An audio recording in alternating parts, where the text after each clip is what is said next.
Welcome to the Spurs News Podcast, your home for all things Tottenham Hotspur. Now, here are your hosts. Hello everybody and welcome to a new episode of the Spurs News Podcast. I am Sam. Joining me once again is my partner in crime, it's Matt. Hey mate, listen, COVID might cancel Spurs, but it's not going to cancel this podcast. No, but I mean, it nearly bloody did. How are you feeling? Yeah, I'm feeling alright. Not great, obviously, but I'm on the mend, you know. But I want to. I hope you don't mind me bringing this up on the podcast, but you are currently positive with the COVID-19 virus, and I got to be honest with you, mate, you're showing me up because I got COVID and was off the podcast for weeks and really unwell. You've got it, and you're showing up to work, and you're making me look bad. Sorry, mate. Yeah, I'm upset by this. I've done lots of research. It affects people very differently. I have hundreds of examples here to justify my illness, and I wish you not to show me up. We got a lot of a fair few emails and messages last week about the fact that you weren't your usual positive self. And when I said to you in the week, I'd like you to be more positive by next week, I didn't mean COVID positive. Yeah, I took it the wrong way, didn't I? And when all of us fans went, oh, things are finally looking up at Tottenham, everything there's really positive. We again did not mean for the COVID test to be positive. What the hell? Mate, I saw one of my favourite tweets quite simply went, we can never have nice things. It's just like everything you could ever possibly imagine with this club. It's like there's never a dull week. There's never just routine. It has to be a drama or anything. Conte's in, you can see his management's working, you can see the players are buying into it and are starting to really get into the groove, and wallop. Do you know, I was thinking, Sam, the Amazon documentary, I know they're following the Goonbags this year, aren't they? They must be thinking, why don't we just do another Spurs season? To be honest with you, I imagine at the end of season 1 they went to Daniel Levy and went, look, we could just make this a running series. Yeah. We're just going to rename it All or Nothing Tottenham. We're just going to name it Spurs, yeah, and just every season. A brand new series, fly on the wall documentary every year. I gotta be honest, after that 1 year of having the cameras there, I think they were happy for them to be gone, don't you think? Yeah, absolutely. Because I bet Amazon were thinking, seriously, this club is gold, man. You know, we arrive to film you sack your manager, who everybody loves, you bring in Jose, which is hilarious for us, and then the pandemic strikes the world. It's one of those things, isn't it, where, you know, they say, is it truth stranger than fiction? And they must look at it and think, look, we'd never be able to write this. You know, we'd never be able to write this, and this stuff is happening every season with Spurs, you know. Absolutely bonkers. And this season, just, you know, it's no different. We interview about 10 managers, then appoint the 13th choice. Unsurprisingly, the players don't react great, and it doesn't work. And then we go after one of the top managers in the game currently, who was out of work. It's mad. This club is absolutely mental, and I love it. Yeah, and we're only a couple of points off the top 4, so it just shows you. What is that about? I do think that's a great point as well about kind of levels. We've discussed it before about, you know, the levels that teams are at and your kind of what you think is important and everything. And I remember when we were in the 90s and in the doldrums, we'd pick up like a result against the Scum or anybody, and I'd be celebrating like it was a trophy. And whereas Arsenal, you know, only won one trophy that season and they're all disappointed. Yeah. Levels. Yeah, and it's funny how that has changed, because I've got Gooners going on about how they're the best team in the league and going to be top 4 and they're dominating this year, and we're all moaning like hell that how crap we are. We're like next to each other. We're above them. You know, it's like we're all hacked off and angry, and they're over the moon with like a dog with multiple penises, and yeah, it's But we're above, not only are we above them, we've got a game in it. I know it's still early days, but it just shows you, doesn't it? It's mad. It's mad. I mean, we're about to have another game in hand as well. So this is the latest. As we record this, it is 9:15 on Thursday, the 9th of December, year of our Lord 2021. And as of right this minute, the game this evening, the Europa League tie against Rennes, is cancelled, not postponed, and it's an important distinction. We just said nope. Initially last night, because Tottenham made the announcement, initially all the press and even me on Spurs News wrote the word postponed. And then someone read the Tottenham press release again and went, hang on a minute. They don't say postponed, it just says Tottenham have called it off. So everyone quickly revised things, went to Rennes for comment, went to UEFA for comment. UEFA said they're monitoring the situation closely. And Rennes went, you bastards! We've just arrived in London! What can you tell us before we plane took off? No, it just makes me laugh. Yeah, the best thing is one of the Rennes fans was on the Tottenham post going, oh, why did you have to wait after we travelled all that way? Mate, if I go and watch Tottenham, I got a further journey than you had. Shut up. It took an hour. It took you guys an hour on the plane. It takes me nearly 4. Enjoy your holiday in London. Go out for the night. Yeah, I know. But put a mask on, please. Yeah. If you're in North London, definitely. Mate, it's mad. It's absolutely mad. This story's been developing for days. So basically, Emerson Royale missed the game at the weekend through illness. And the minute anyone's missing a game through illness now, everyone goes, oh, uh-oh. So rumours circulate. But the thing is, that happens. So I kind of ignored it. By Sunday night, the rumours had intensified and people were getting named by, this source and that source. Oh, they've tested positive. By Monday, it was pretty clear we did have positive tests at the club. But what happens is the protocols are all doing lateral flows. If they go positive, they isolate and wait for the PCR.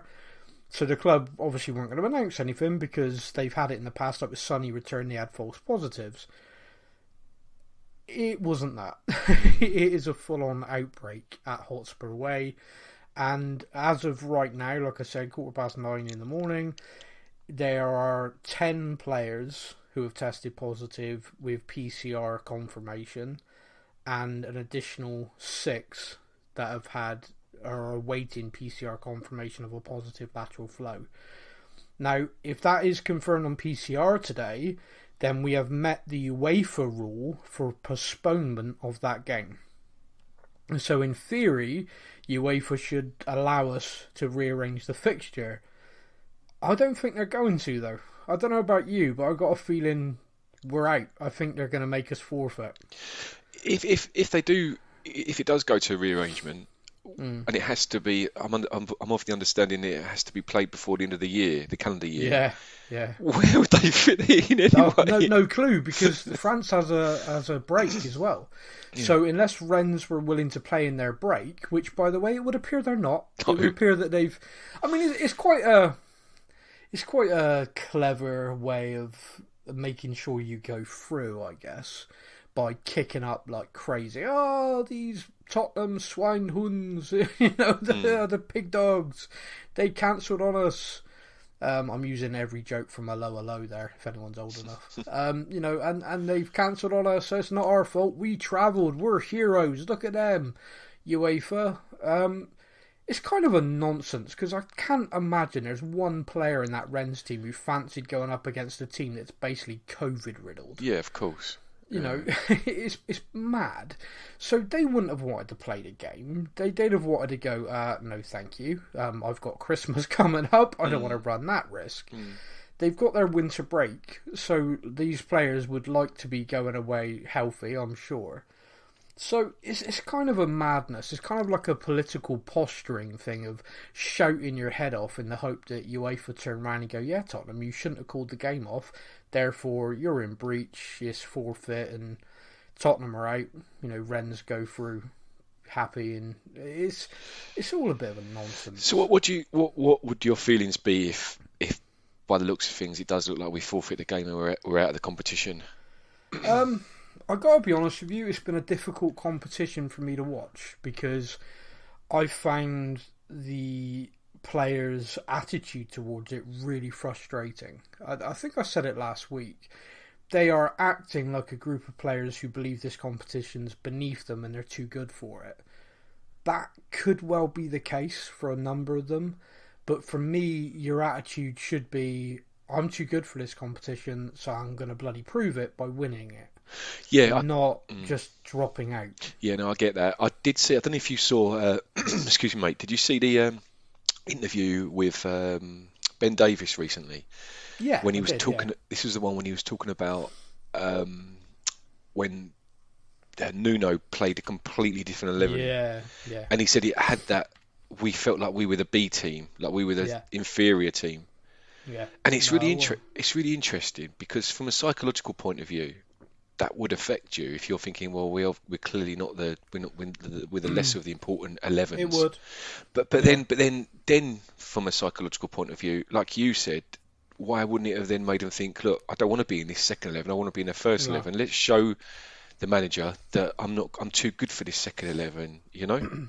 Yeah, I think again, it's down to man management and down to communication, because I think most managers will rotate for against a lesser side in the cup, and you know, this is without being horrible. We really should be deeming the teams we play against as teams where, with the nicest possible way, if we drew a championship team in the FA Cup, you'd possibly expect not all of our first team to start that game. Possibly there'd be a couple of changes, squad players getting games. I deem Rennes a championship team. I deem, the team from with the other side being a team from, League One or League Two. So really, you would expect that. But what you want to do, and the way as a manager you want to communicate it is, right, you're getting a game Thursday night, and I want you to show me why you should be in the team Sunday. I think what Ben Davies was getting at was there was no chance of that happening, and Nuno made it clear. Like, they literally went there to play that game as a separate squad that was training separately, because the first team squad and the bench they kept behind to train for Sunday. And that, do you see what I mean? That is a big difference.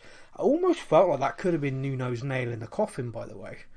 I know the result and the substitution and the fans turned on me in the stadium, but I do almost feel like that disharmony in the squad was kind of like the final thing that made everyone go, "Oh, this isn't good." Well, that was the thing, wasn't it? Because he did that to rest the team for Sunday, which was the Man United game, and we ended up getting tonked by Man United. Or Saturday, we ended up getting tonked by Man United. So, and that was his last game, wasn't it? If I can remember. So, it was really, really the final nail in the coffin. It really is. Yeah. Update then. This is weird because we're recording this in the morning and we're going to put this out in a few hours' time. So people listening to this will possibly already be aware of this, as I'm doing it as breaking news. So apologies. UEFA have now issued a statement, and in the statement it says they are working with the two clubs to find a new date. Oh, interesting. Yes, that is interesting. That would suggest to me that we've submitted evidence to them that shows that we are in the threshold for a game being postponed. Well, we must have enough, like, because if you're saying, you said there's 10 at the moment confirmed, Yeah, and we don't know what's been confirmed today, do we? So exactly. Yeah, it's bad, man. yeah, it's a mess. It's bad, and I also want to say something as well. And me and you talk a lot about comment sections on social media a lot, and generally it can be quite trash. Now, one of the subject matters over the last 18 months, vaccines, the virus in general, and people's attitudes towards it and stuff. On the Spurs news page especially, there is a variety of opinions on this subject, and I've never really engaged on it because I've always thought to myself, do you know what? I have my opinion. I have things that I know to be fact. I have things that I know to be false. But engaging on this subject is a no-win situation. Almost like engaging on politics. Or religion, yeah. Yeah, it's like there's a no-win situation on this. You have your opinion that is so ingrained, it's not going to do it. And I've got to hold my hands up. This week, I snapped. Yeah. And the reason why I snapped is because if you watch the press conference of Antonio Conte from yesterday, it's about 10-15 minutes of a guy who looks genuinely upset at the situation he's been put in. And just some of the words, just like, for example, some of the words is, this is a deadly virus that has killed millions worldwide. Any other work environment where there is an outbreak, people would be self-isolating at home. We are being forced to continue working, and I'm being forced to be here with you to prepare for a game that, in my opinion, should not be going ahead. players' health, the health of their family. He talks about the fact that a lot of these players have got young children at home. Look, I appreciate that a lot of people are thinking, well, the youngsters don't get it too bad. Well, would you, if you've got a young baby at home, do you want to run the risk of giving that kid COVID? Yeah, completely. Of course you don't. Why? Even if every doctor in the world says to you, it should be fine. Well, the should be is the bit I wouldn't like. Also, with young kids, they can have health conditions no one even has a clue about yet. And all of a sudden, COVID kicks in, and it's just, why would you want to run that risk? Nobody would. No parent would. No one would. And yet, I see this, and then I see the comments. One comment said they should all just put their boots on and play, like basically insinuating they're all being wimps. Ridiculous, isn't it? Actually ridiculous. I'm like, what? I mean, the worst thing is, though, is like that comment is so ridiculous, I'm looking at it going, it must be a joke. Do you know what I mean? I'm like, that must be someone messing about, because surely no one, having had 18 months of this, can have this in their brains that all these people have died and this virus should just be treated as the common cold. That's horse shit, man. That's ridiculous. And I just can't get my head around it. Now, maybe, because, I've not gone into detail on this, but I will say it now. I was hospitalised for this thing, and I generally had a good few days where I thought I wasn't going to leave that hospital. I was ill. And to see people just downplay it like this is, I don't know, man, it just pisses me off. I think that's the thing, because people kind of, their perceptions are almost sometimes just what their own situation. So, for example, I'll give you an example with me, for example, right? So I'm here I am, I'm at home with it. I've got my two children that have both tested positive, and I caught it off my daughter, funny enough, little monkey. Little bloody kids, walking mate. petri dish. They are. But bizarrely, my wife is negative. Right? Yes. And the reason why, we're trying to speculate, because it's ridiculous that she is negative, because we're all in this small house together. Yeah. But she literally had a third booster jab about 3 or 4 weeks ago, and we're thinking that may have just been what stopped. Well, it must be what has done that little bit just to stop it. Yeah, completely. Yeah, but I could go. Look, I seem to be fairly all right. I mean, it feels like I've just had the flu, and my kids are all right. So what's everyone moaning about this COVID for? And I think people have this, that they'll see their own little world and judge everything on their own little world. Instead of, like you say, looking out there and realising that millions of people have died, and people like yourself and hundreds of thousands of other people have been in really serious situations in hospital, But I just don't think there's so many people out there that I just think don't have, they can't grasp it almost, because it's not in their bubble, The conversation I had with someone the other day, and I went back and forwards on this. He said, well, the players should be fine, they're fit, healthy. I said, yeah, you're right. The odds are each one of these players should recover pretty well from it. But, lots of fit and healthy people have, really got quite ill for this. And also, think about the situation happened at the Euros. A very fit and healthy Christian Eriksen went into that tournament. The guy basically died on the pitch for an undiagnosed condition, which, thankfully he didn't. Wonderfully, he's now going to, they've helped him, corrected this issue. But there could well be players in that squad with undiagnosed conditions that no one knows about, that COVID's about to have a very serious impact on. Nobody knows. You don't know. No. And the attitude of this person I was talking with just went, yeah, well, if people have got underlying health conditions, of course it's going to be bad for them, but, you can't, live your life for them. I'm thinking, well, with the greatest respect in the world, how unempathetic or how unfeeling are you? What, we just sacrifice... What, we just like, oh yeah, that person's got an underlying health condition, so fuck them. Yeah. No, what? Where did that come from? Where has this kind of attitude come from? I don't get it, and it's quite, I don't know, I think, again, because of my personal experience, I find it quite upsetting. I read through these comments just like one after the other, and I'm like, you're a Tottenham fan, surely your first fault, and I've not, by the way, not one comment at all did I see initially, and I've got to admit, some might be on there now because I have walked away from it. Anyone going, I hope they're all okay. Yeah. No one, not one person was like, get well soon. Do you remember when Pochettino caught it And I put a post just saying, former Tottenham manager Mauricio Pochettino is now in isolation having COVID-19. We wish him well. I hope he recovers soon. People went fucking mental. In the comment section, people were just going crazy at me, going, "Oh, what? You're going to post something if Terry Venables gets a cold next week?" It's not the same. What are you on? And that was literally, we are in pandemic, lockdowns and things. The world has come to a grinding halt. And yet it's still the attitude of, oh, bloody hell, what are we going to do post next week? So it gets to the point where you're like, what do I do here? Do I post about this news? Tottenham literally have had one game cancelled, postponed, still unclear. It looks like we've applied to the Premier League to have the Brighton game postponed, which is understandable. By the way, Brighton had 9 players out injured. Brighton must be like, yes! Yeah, I saw that. Yeah, they've got loads of players out. I know. I'm gutted. They must be over the freaking moon. Like, yeah, yes, please. Yeah, that's great news. Tottenham just showing some sort of form, and 9 players out injured, and then Tottenham get COVID. There's someone at Brighton with a freaking voodoo doll laughing their head off right now. Do you know what I was going to say, though, Sam, on the subject of people's lack of sympathy with the players? Yeah. Again, talking of looking at it from a psychological angle, obviously we see a lot of players get, like Eric Dyer. Funny enough now, everyone's being lovely about Eric Dyer, but...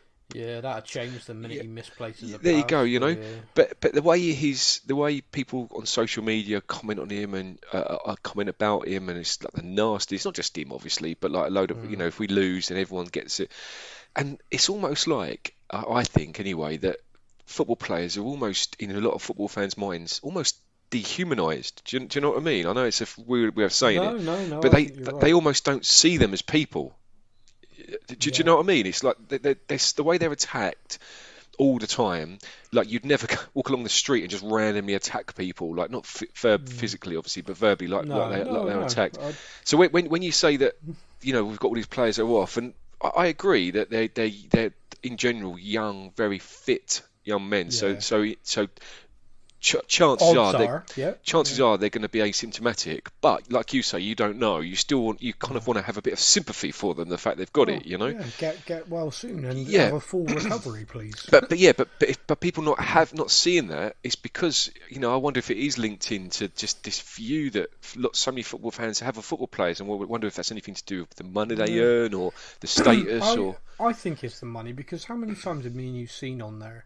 If something happens to a player or they're out of form, and immediately it's, they earn enough. It's like, well, the market has dictated that football players earn that kind of money. Do I think it's right? No. But I wouldn't think it was right at 10 grand a week. I think that's nuts for playing football, let alone 100 grand, 200 grand. But that's where the market is, and it's massive money in football, sponsorship and stadiums full of fans that pay a lot of money to go and watch these players, and because of that, these players get paid a lot of money because the fans go to watch them and they pay to watch them. If no fans went, those players wouldn't be getting those wages. But anyway, it's a circle. Yeah, but I don't understand what they expect the football players to do. I mean, for example, say I can almost guarantee, right? So you take a cross section of 100 people that are football fans that are angry at the players and how much they earn, right? So you look at what they do. I don't know, like they're builders or anything, like work in a bank or whatever they do, right? If their manager went up to him and went, right, I'm going to pay you 200 grand a week now, how many of them go, no, too much? I don't know. I don't. Thank you. Don't pay me that. I don't deserve it. Customer satisfaction around here has been great recently. We're all giving you a pay rise. Oh no, actually, last week I distinctly heard one customer shout that I was useless from the back. And I therefore feel that this new contract you're offering me is not suitable. Do you, just as a side note, do you think the lack of abuse going to Eric Dyer at the moment has got anything to do with the last time someone abused him? He went in the stands to kill him. Because I'm on board with this being a new thing for footballers. Like, Dyer, you suck. Row 7, seat 14. Take a note of it, Imagine that, right? You shout to Dyer and he looks right at you, just gets like a little pen out of a pocket, writes on his hand, the row where you are, and just like nods and goes back to the game.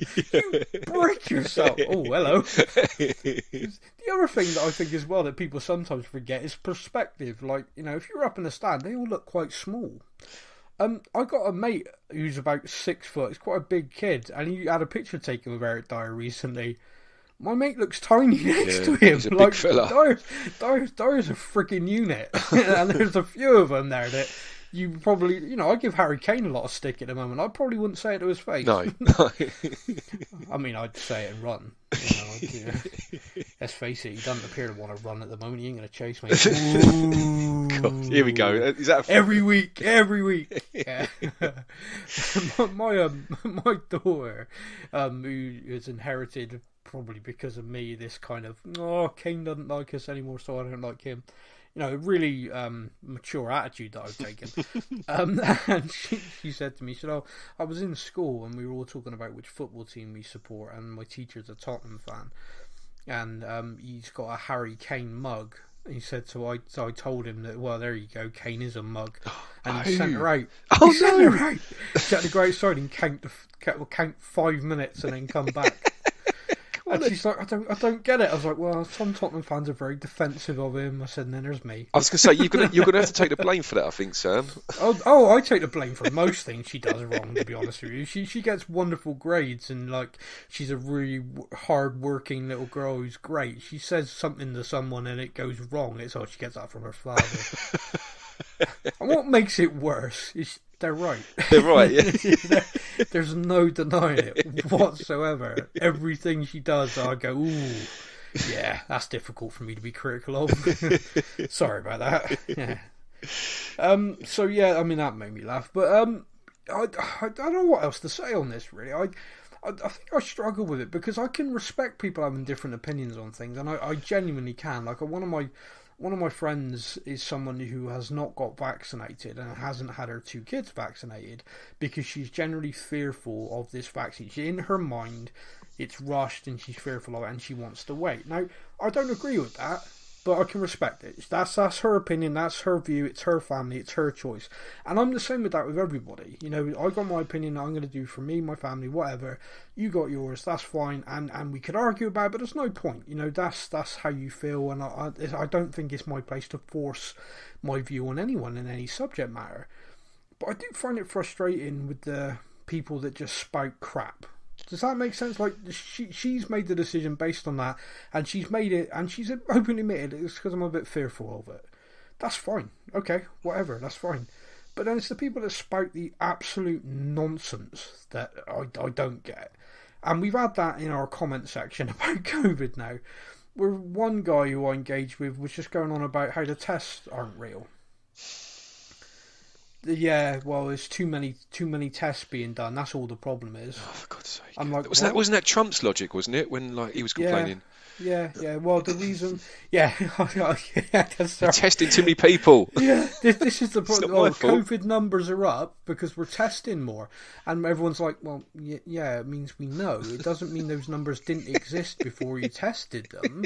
It means it's like, are you really saying the words that are coming out of your mouth? Do you know that Pratt's back on the campaign trail? And by the way, if you're listening to this and you're pro-Trump, you ain't going to enjoy this podcast. Find something else.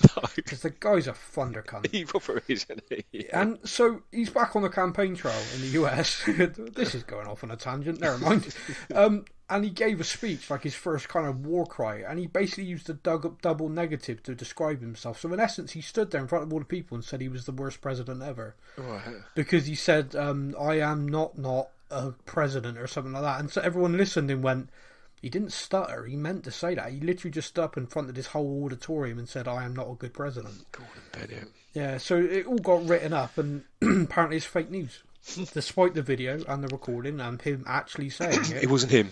It wasn't. No. It wasn't what he said. That's not what he said. Well, here's a video of him saying it. Please listen and tell us if that's what he said. No, you're fake news. Isn't it?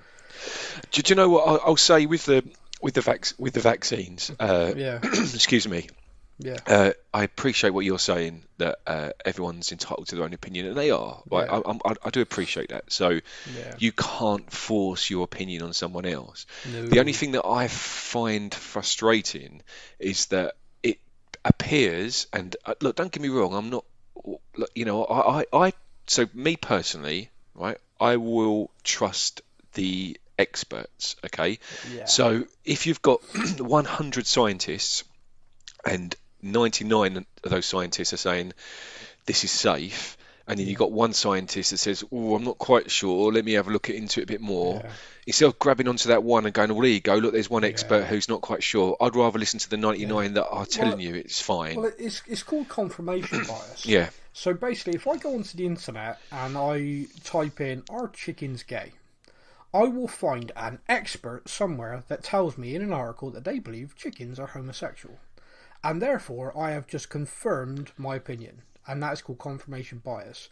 There could be 50,000 other articles on the internet going, that guy's mental. No, they're not.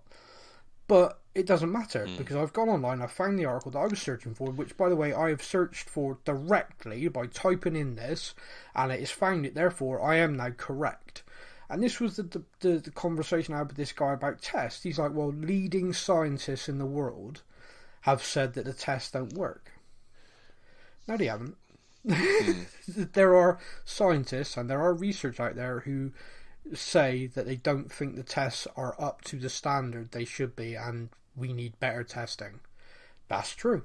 That is true what they've said. And all along, the testing that they've said is like 80 to 90%. It's PCR is higher, so that's why you have the lateral flow and then you get it confirmed by PCR.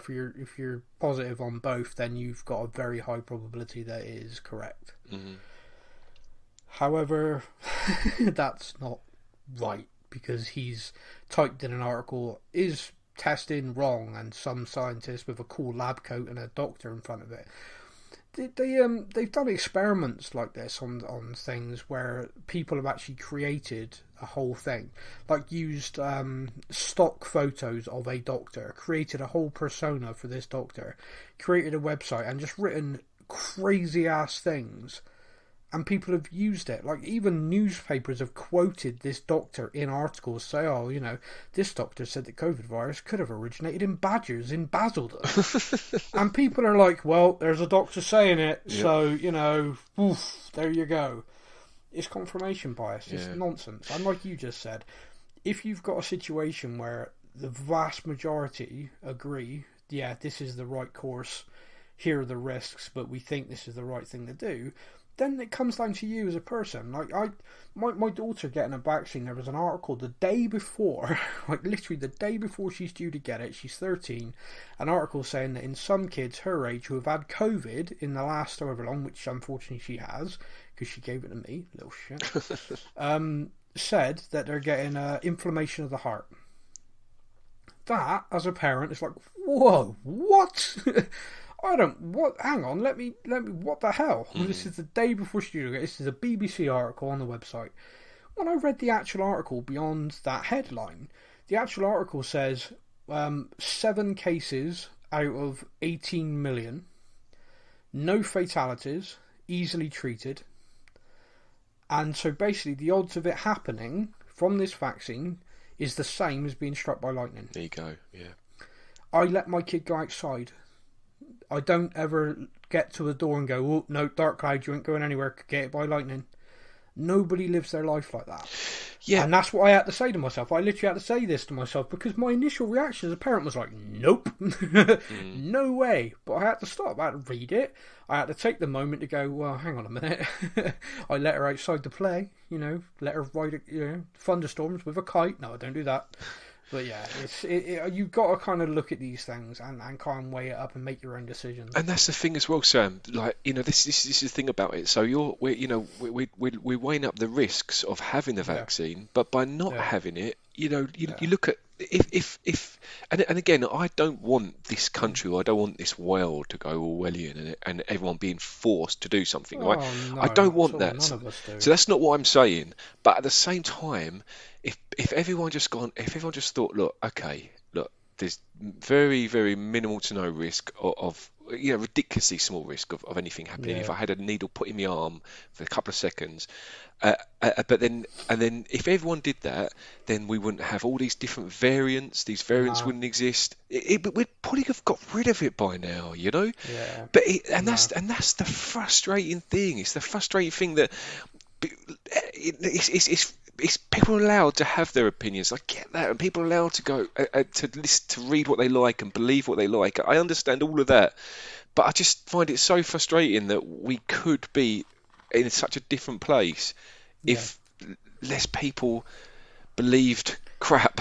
Do you know what I mean? I think I appreciate this is Spurs podcast, and I will take us back there very quickly. But I do think that we live in an information age, and I've kind of scoffed a fair few times about it, sort of along the lines of people's phones have got smarter, and unfortunately they've gone the other way.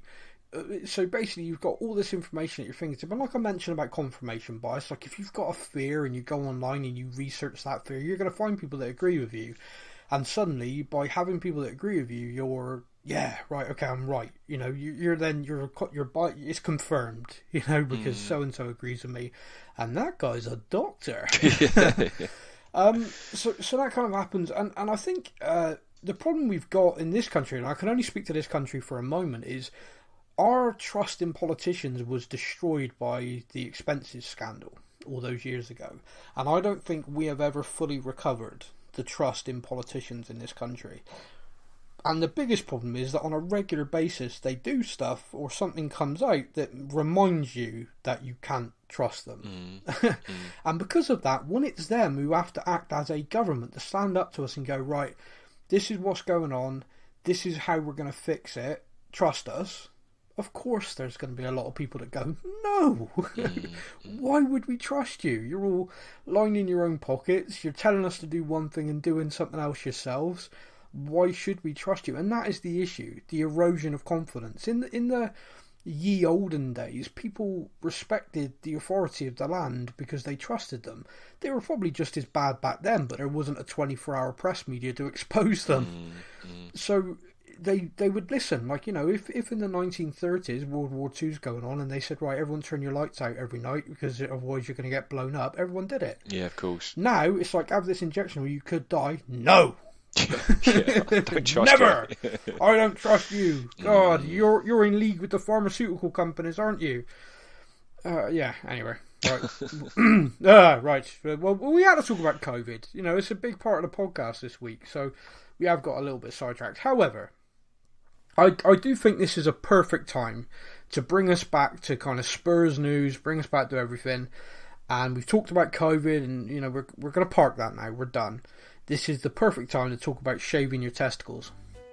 It's holiday season, and that means there are stockings to be stuffed and elves to be cuffed. Well, today's sponsor, Manscaped.com, has gone global with the tools that guarantee you will score under the tree and the mistletoe. Manscaped is the leader in men's below-the-waist grooming, and they have served more than 4 million men worldwide. And if my math's correct, that's almost exactly 8 million balls. Get 20% off with free shipping at manscaped.com with code SNPOD. So that is the Manscaped promo, pre-recorded, as people might have been able to tell. It's the Christmas promo. Matt, you had a product arrive from Manscaped this past week, finally, because I finally got around to sending it to you. Have you had a chance to have a play with it yet? I haven't had a chance to whack my weeds because I've not been too well, but No. I will start. I do think we will clarify. The weed whacker is a nose hair trimmer. Is it ear hair as well? I think it is. It is, yeah. It looks quite a good product, though.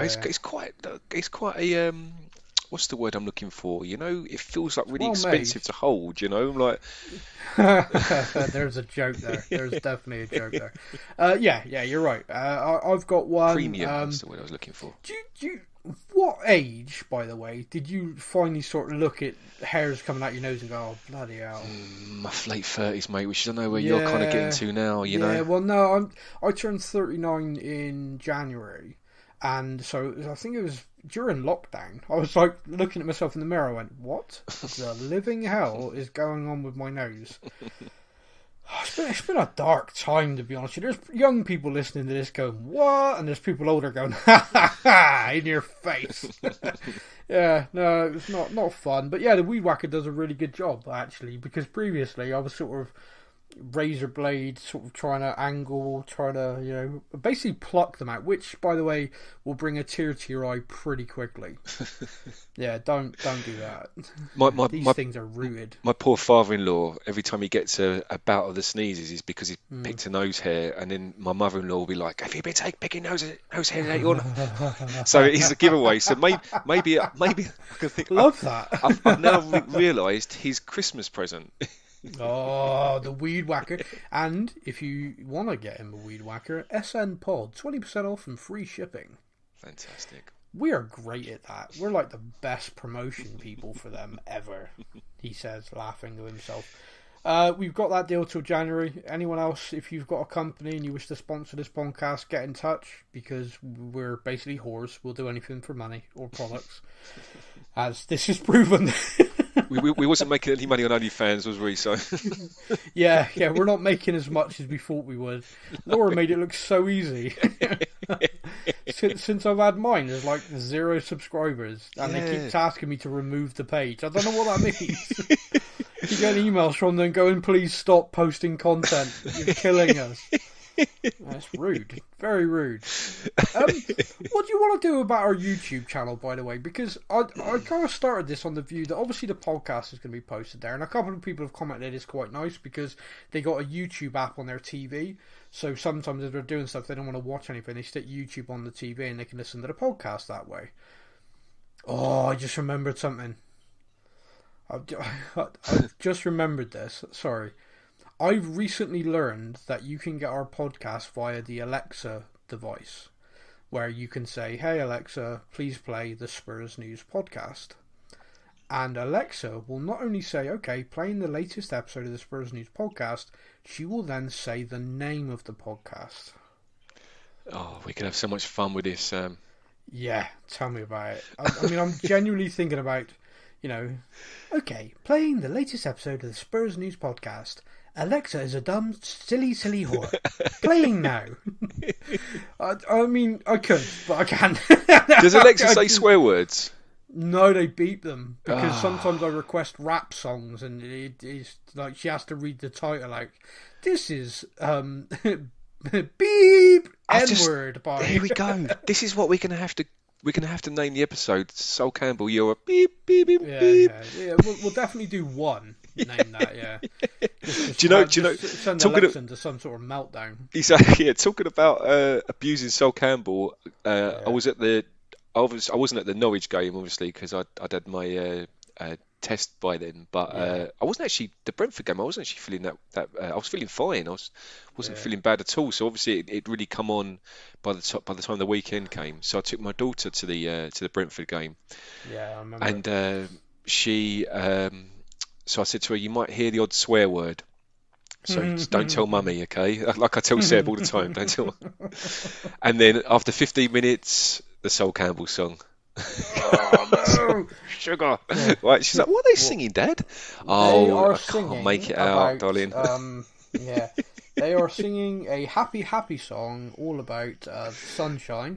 Here are some headphones I'd like you to wear for the next 3 to 4 minutes. do you know what I did love though, Sam? They did the stand up if you hate Arsenal chant. Yeah. And she had this beaming smile on her face and stood upright on the first chorus of it. She's got it. Yeah. She gets it, mate. She gets it. She gets it. Good girl. I saw the picture you posted of her just basically zonked out afterwards. I love that. Yeah, we got. What a day. Do you know what I love about Layla as well? She's 7 years old, but she's proper old school, right? So when we go into the game, we're just about to we're at the train station, and she's like, "Oh, Dad, can I get a word search for the stadium if I get a bit bored?" I'm like, "Yeah, you can have a word search if you want." So so about 15 minutes in, she's like, "Oh, I feel a little bit bored, Dad. Can I do my word search?" So she's just sitting there doing a word search, and I'm like, "That's." Yeah, I mean, like, it's 2021. What 7-year-old child's happy to sit there doing a word search? No, not mine. Nah, my daughter is 7. It's like, can I have the iPad, please? I have several apps I wish to download and play. Bloody kids and technology. I was the tech guy in my family. That was it. I was the younger one. I was the one who told everyone how to do stuff. And now I've got my daughter schooling me on everything. Mate, that's it. That's only going to get worse the older you get. You're just going to... I'm at the point now where I just squint it. Like even last night I was watching a film on TV and I'm trying to pause it to go to the toilet. And in the end, there's like, kids, can you just pause the TV for me? I don't know how to pause the television now. No, I'll tell you what though. There's a Sky Q remote. I don't know if you've got Sky Q, and it's like a touch remote. I can't pause the frigging thing on that at all. It's like I hit it and it goes pause play. No, I don't want to pause. I swear it's designed to make me smash the bloody thing. But yeah, kids straight away. It's like you just do this. Just do that. Yeah. Fine. Shut up. Whatever. Every time you give me back chat, a present leaves the pile. Exactly. It's Christmas time.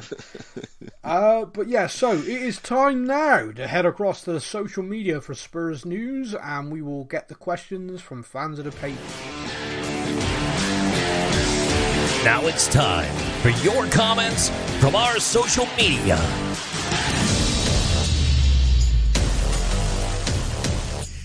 Something I thought about recently, and I'm possibly overthinking this. I don't like to say fans when I refer to getting messages, because I think people think that I'm always saying that they're fans of us. I like to say fans of the page, fans of the club, fellow fans, stuff like that. Because I don't know, it feels weird to say fans of the podcast. Does that make sense? No, it just feels weird.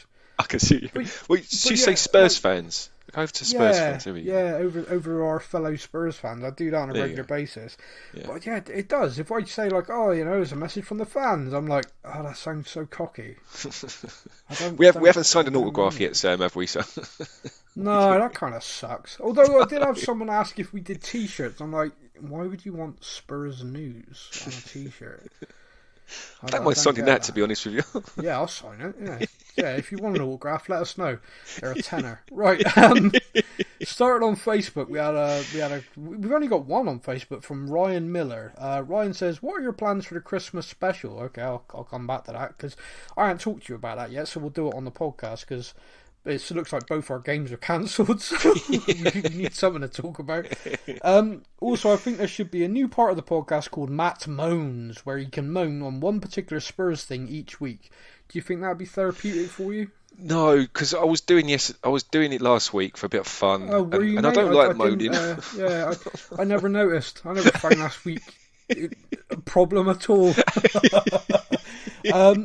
He goes, my moan of the week is how stupid Dele's hair looks at the moment.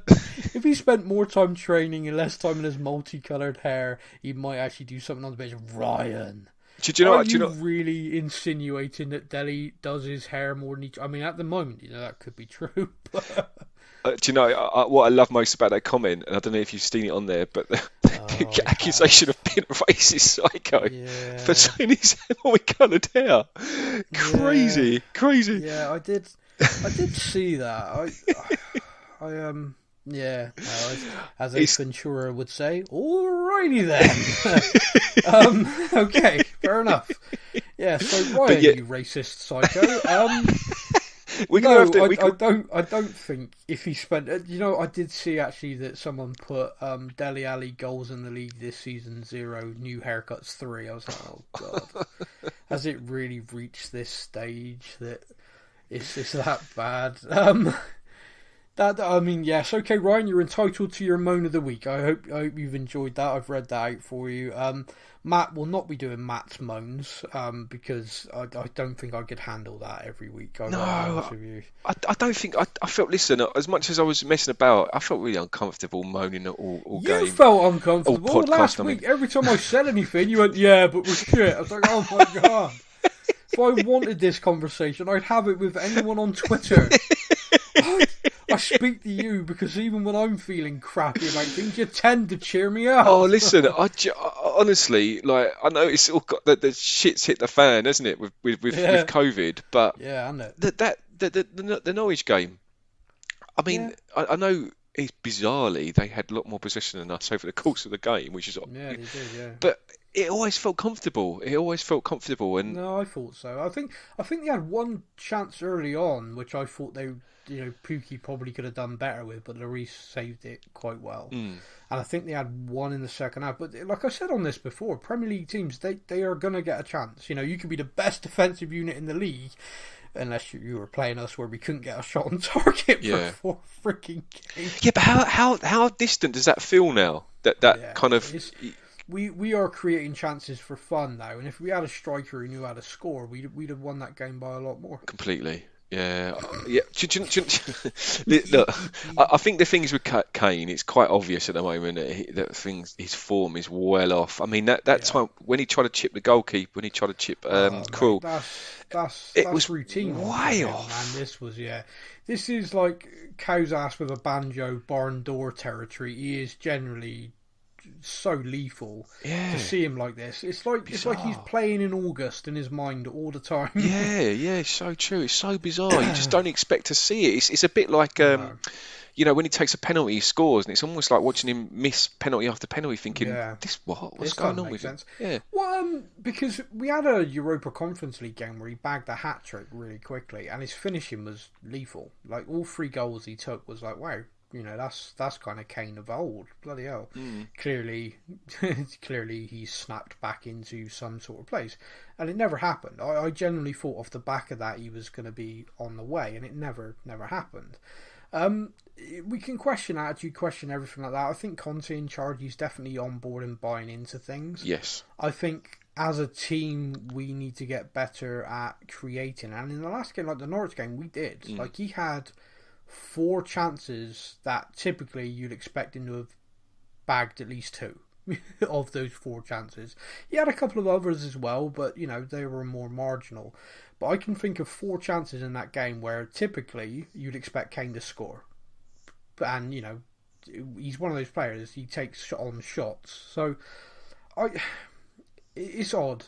I've said it before, sometimes a striker needs one to go in off their ass just to go, oh yeah, that's how you score goals. Yeah. I remember now. And then all of a sudden they're hitting them from everywhere. But you say that, but he scored 7 in 2 games for England. So it's not like his form hasn't deserted him, has it? It's almost like it's a psychological thing up Barry playing for Spurs, I think. Well, let's work on a theory that he scored those goals in 2 games for England against opponents probably equal to the equivalent of who Tottenham played when he got the hat-trick. Possibly. In terms of levels, if that makes sense. So you could look at it and go, stat padding, waste of space. No. No. You could look at it and go, it was important for him to play those games for England to try and find his form, and it was important for him to get those 3 goals in Europa Conference League to find his form. But it hasn't worked, and you're right. It's like a psychological thing. I think he arrived at Tottenham, or returned to Tottenham this season, not wanting to be there, and he is finding it difficult to shake that off. This is my opinion. This is just, I think he got into a mindset of I don't want to be here, therefore I'm not gonna try. Or I'm going through the motions. It might even be a subconscious thing. Like you think, oh, I'm here, I'm running around, I'm doing everything, but you only got to look at the stats. He sprinted more in the first game under Conte than he did in the previous 5 under Nuno. And that was together, wasn't it? 5 in total. Combined. Yeah. Combined. That is a massive, massive mentality shift right there. And he is now getting chances and he's having shots. I think you said to me when Conte took it, you were convinced he'd get an absolute hatful, and I wasn't. I'm still not convinced by it, but I can see now that he's having chances that at some point they're going to start it in the back of the net. Because if we keep creating for him, he's too good a player not to, if that makes sense. Yeah, sure. So we'll have to wait and see. But then again, and I will say this, I will caveat that. I remember Fernando Torres at Liverpool was probably one of the best strikers I'd ever seen. And that guy just lost it and never got it back. No, he was never the same player at Chelsea. So yeah, it does happen. Yeah. It can be that he's just, that's it, done. This is the new Kane. No, don't say that, Sam. Don't say that, mate. All right, I personally think we sign a decent striker in January, he'll look awesome again. Yeah. I think he's one of those players that needs something to fight. He needs to be annoyed about. He needs to be kind of like, oh right, you're signing another striker. I'll friggin' show you. Yes, exactly. I think he needs that. I think at the moment there's no one there. He's undroppable, and even Conte's come out and said I'm going to have to rest him, but really I've got who else have I got? Yeah. Subtle hint, Daniel. Yeah. So the Christmas special. It's always interesting every year what we do with a Christmas special. Typically we try and get a group of us together. This Christmas special this year is just going to be me and you, because it's our friggin' show, and all those glory hunters keep trying to get on it, trying to enjoy it. I was thinking one of two ideas. Okay, idea one is if we can get a few more people to like the YouTube page, we can go live and we can do the podcast live and people can message in, can interact with us. We'd have to record in the evening probably to get the most people involved. Or the other one is we do record in the evening, but me and you start drinking. I mean, we could drink with the live one as well, but it'd probably be even more deadly. I think let's combine the two, mate. Yeah, so drunk, Christmas drunk, live via the YouTube channel. Yes, right. I'm 100% all in for that. All right, I will need to do a test on the YouTube channel. I know I can go live, but I'm not sure how I do it. I don't know about you, but I don't overly like being live on camera, because if the camera freezes at any point and you're basically mid talking, you look like a demented chipmunk. So I don't overly like that. So it probably won't be visually live unless I can get Laura on. Then we all want to see that. No, joking. Sorry, Laura. I promised I'd stop. It's my Christmas present to her. So I'll look into it. I'll try and refine that, and then next week we'll confirm it. But yeah, that's going to be soon. Yeah, I know. Christmas is coming very soon, isn't it? Yeah, it really is. It's the 9th today, so the Christmas special really will be the 23rd. So that's 2 weeks. Wow. Okay, yeah, I really need to work on that. Okay, thanks for the question. Thanks for the heads up. I will get that done. Over on Instagram, the Johnny Stark, who says, given his back-to-back man of the match and his newly shown attacking prowess under Conte, what are the chances of Skip is our best, most important player by the end of the season? He is now. He had a cracking game, didn't he, as well? Anyone else who's listened to this podcast a long time, I want to sound like a smug bastard for a bit, but hello. I called it. I told everybody who would listen he's the king of the world. I am loving watching him play in our first team. I sit with this big smile on my face. I watched him do a slide tackle, get back to his feet and complete a pass all in one movement against Norwich. He did the pass without even getting back on his feet, Sam. Yeah, I just... Oh, yes. Norwich fans, by the way, after the game, absolutely waxing lyrical about him. Just really miss him. Just watching him again today, it's like, oh, bloody hell. He's a bit good. And I just, smiling, happy me, happy. I think the kid's phenomenal. The 2 man of the match performances won't go to his head either, which is something about him which I think is so important. He is ridiculously level-headed and relaxed. I mean, if he was any more relaxed, I think he'd be asleep. The kid doesn't get fat, but he's so competitive. You see him off the pitch, he's so mild-mannered. He looks like he could generally, if a load of school kids walk past, he could walk in amongst them and you'd think he was one. Mm. And yet he goes onto the pitch in the first team of Premier League football, and he just looks like he's been there his whole life. Yeah, that's the thing, isn't it? He just looks natural, doesn't he? And he's getting better all the time with more games and more games. He's just going to keep getting better and better and better. And he's backing himself more. Like in youth level, he played through balls which were the dream, to die for. And he'd take the ball forward himself with confidence. And the last couple of games, I'm seeing that again. I'm seeing this kid look really confident. I'm here now. This is my role. And if I want to keep this, I need to keep showing that I'm the man. Mm. Oh, it's great. Love it. It also is quite good because now when I talk about a youth player, people don't just go, oh, shut up.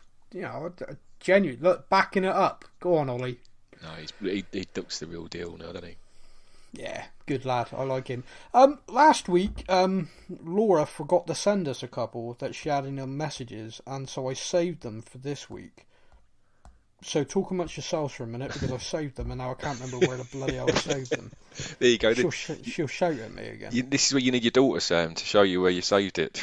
It is. Oh, brilliant. One of them is from someone who has their own theme. Welcome back to the show, Island Brother. Now it's time for a comment from Island Brother.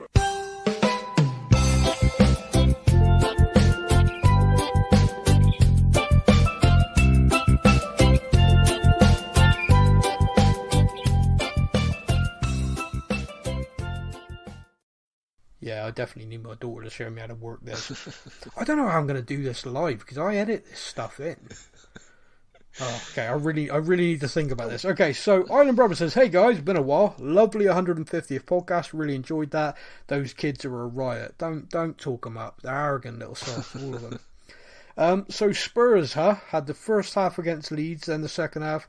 I was positive, then had the game against Mura on my birthday. Joy. It got me thinking of ruined birthdays thanks to Tottenham. So question, what is the worst and best result that Spurs have had on your birthday? Cheers to your health and come on you Spurs. Do you know what? I really don't know. On my actual birthday, I'm not sure. You know, I know with Spurs, they normally do quite well on my birthday. My birthday's April the 19th, Yeah. and I've got memories of us beating Chelsea 2-1. Do you remember when Lennon scored that volley? What a game that was on my birthday. What else have we had? That was a great game. Yeah. That was when Robbie Keane put the defender on his ass, like with a step over. Yeah, that's right. Yeah, I've had some cracking. They don't seem to spoil my birthday that often. No, they did me once, but then again, I don't know if spoils are right. We lost to Arsenal on my birthday. Oh, that sucked. Yeah. That sucked. But it was at a time where losing to Arsenal was pretty routine, to be honest. Yeah, I remember that because it was my birthday and one of my friends is a gooner, and for my birthday present he wasn't allowed to mention it. So you haven't got me anything, so this is your gift to me.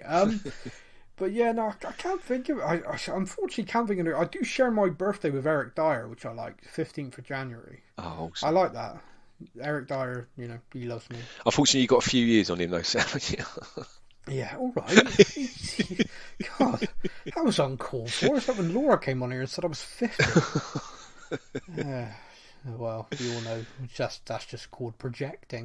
The next one is from Jack. Hang on. Jack RH93. I wonder if that means he was born in 93. Jack, if you were born in 93, you're exactly 10 years younger than me. I was born in 83. Hi guys, thanks for addressing the stadium naming rights situation in the podcast recently. I've been wondering about that. Is there anything new on this? No. Oh. There you go. Yes, that was quick. I knew that one. Come on. My question is, what could potentially happen as a result of the developing news about Paratici? Oh yeah. Thanks guys, great podcast. Greetings from New Hampshire. That's in America. Wow. That's not Hampshire. That's New Hampshire. New Hampshire. Yeah. They have the primary where they decide basically who's going to be president. Wow. Yeah. Okay. All right. Well, thank you from New Hampshire. Wow. I always feel quite a global audience. Yeah, Fabio Paratici's situation's an interesting one. Interesting because at the moment there isn't a great deal of actual detail. There's the accusations that have been made public. There's the fact the police have said, they're investigating. And now we wait, basically. The Italian legal system and police system is very different to the one that I know and understand. It would appear that in Italy you can be prosecuted for murder whilst holding the gun, doing a dance I killed the bitch, and still not go to jail because you can tie the court up in appeals every couple of months because there's no limit to your appeal system. I don't fully understand how Italian police and justice works, but it is a little bit bizarre. The club don't appear to be fazed by it. I'm guessing Paratici didn't just have that media storm land and then walk into the office with Daniel Levy and go, "Hey, forget about it. Forget about it." Yeah, hey, what? Well, me, hey. I reckon that's exactly how it happened, sir. Yeah, that is word for word. It's like I've transported you there. God, there comes another 5 or 6 complaints. Will you stop doing Italian accents? Hey, whoa, easy. Apparently that's more New Jersey, but anyway, I gotta stop watching The Sopranos before I podcast. Yeah. So yeah, it would appear they must have known. The thing that kind of ties the club in a little bit, as part of the investigations that's going on, is the finances around QT Romero's deal. If you look at it, it does look sus. So he was a Juventus player loaned to Atalanta. Atalanta had a deal to sign him, and Atalanta triggered that, then sold him to us, but didn't actually sell him to us, loaned him to us with an agreement to buy. It's very complicated. Like, you look at it and you go, if I was to look at a transfer and go, well, that looks suspicious, this one just screams it. Yeah, but it's got the word money laundering in there, hasn't it? It really does, doesn't it? It's like, well, I work in financial services. It's one of those deals you go, nope, no, thank you. Pass that to somebody else's desk. I'm going home. So yeah, it kind of smacks it. Now, of course, that doesn't mean there's anything dodgy, but we as a club have done some stuff in the past which have raised a few eyebrows. I remember we were one of the first clubs to do a deal like a pre-contract and then go to the club and say, hey, this player's worth about 10 million but he's out of contract, so we're going to sign him in the summer for free, or we can give you $1 million now. And the club be like, you bastards. We were one of the first to do that. There was also a situation with a player where the club had a sell-on clause. So we signed 2 players from them and put one transfer down as free and added money to the other transfer. Jesus. Which again raised a few eyebrows. And by the way, that's been going on for quite some time, because the deal I'm talking about is Ben Davis and Michel Vorm. And that is still in the court of arbitration for sport. Wow. It's still ongoing. So we as a football club, regardless of Paratici, have been known to be a little bit sly. We've not broken rules, but we've been a little bit creative in how we conduct our transfer business. And in the summer, the vast majority of fans were applauding the creativity of Mr. Paratici by getting these loans with agreements, because everyone knew we didn't have any money this summer. Whereas after a year of the stadium being full again, as anyone who looked at our accounts will know, we do. Yeah. So we do now. We're good now. We can spend a bloody fortune if we wanted to. We won't, but we could. Hey.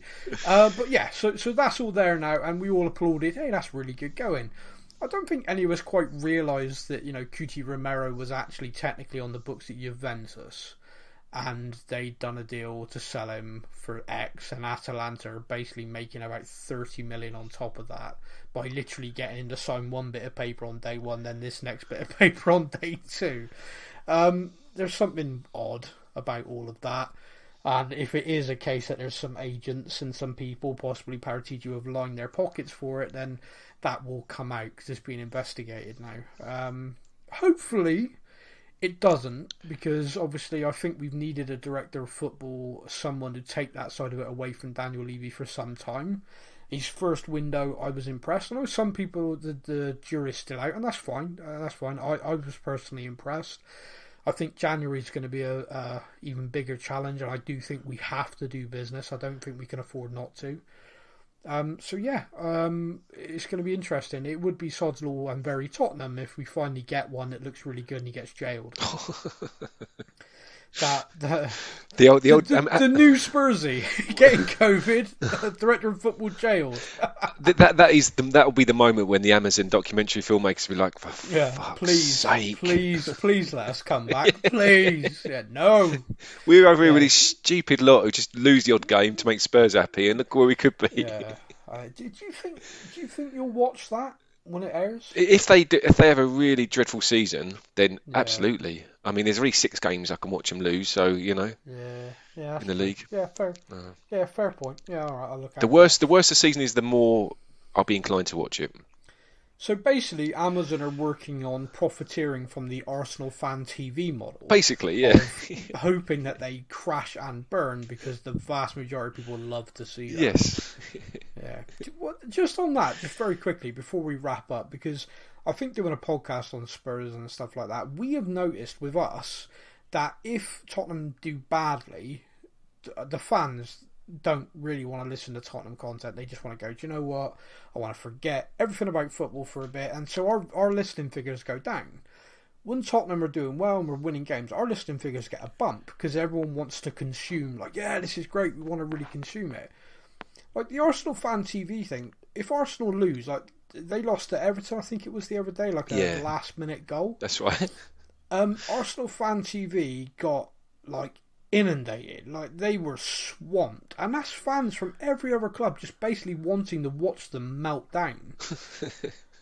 You know, Arsenal fan TV and chill, but it's like not just Tottenham fans. It's like everybody. It's like every other club in the country just doesn't like them and loves watching their fans have some sort of meltdown. And that's what it is, Sam, isn't it? Because look, when we lose, you know, and thankfully we're not doing so much of that very recently. You know, we kind of normally a little bit diplomatic about it, aren't we? So from a rival fans' point of view, it'll probably be quite dull listening to us just being quite diplomatic about us losing. But when you see a team, especially Arsenal, you know, for us Tottenham fans, it's the ultimate, isn't it? When you see them melt down and kicking furniture and just, it's brilliant. I just love it. Honestly, my jaw aches. I'm smiling watching them melting down, like, you know, and especially when you know it's going to happen. So this one, they've gone 1-0 up, and they'll go mad. I just can't wait to watch it at the end. It's brilliant. I know. Yeah, I mean, this is the thing as well. I kind of look at it and go, this is so bad. But then if we beat them, I'm like, one of the first things I do is, here we go. I'm going to sit down. I'm going to love this. I'm going to love it. It's bad, I suppose. It's not. It's good. Because they look, when they went above us in the league for, a couple of weeks this season, we didn't last of it, did we? You know, they deserve it. Everything they get. Don't worry about that. But yeah, my point is that the guys behind Arsenal Fan TV literally have made a living and become famous in a way out of Arsenal not doing well. Yeah, and they tried to deny it. Yeah, they tried to deny it. That's a bizarre thing that they've all become sort of semi-famous in a way and made a bloody fortune out of it. Yeah. But basically the team they support falling over. If Arsenal suddenly started winning everything all the time, their viewing figures would be in the toilet. It'd plummet, wouldn't it? Yeah, so there must be part of them that thinks, come on, Everton, get that last minute goal. Yes! We're in the money. We're in the money. But anyway, that is our podcast for this week. Big thank you to everybody for listening. We will be back next week, and then the following week is the Christmas special. Until then, my friend, hope you get well soon. Cheers. Take care, son. Thank you for listening to the Spurs News Podcast. We hope that you enjoyed the show. Stay up to date with all things Tottenham. Follow us on social media. All links are in the podcast description.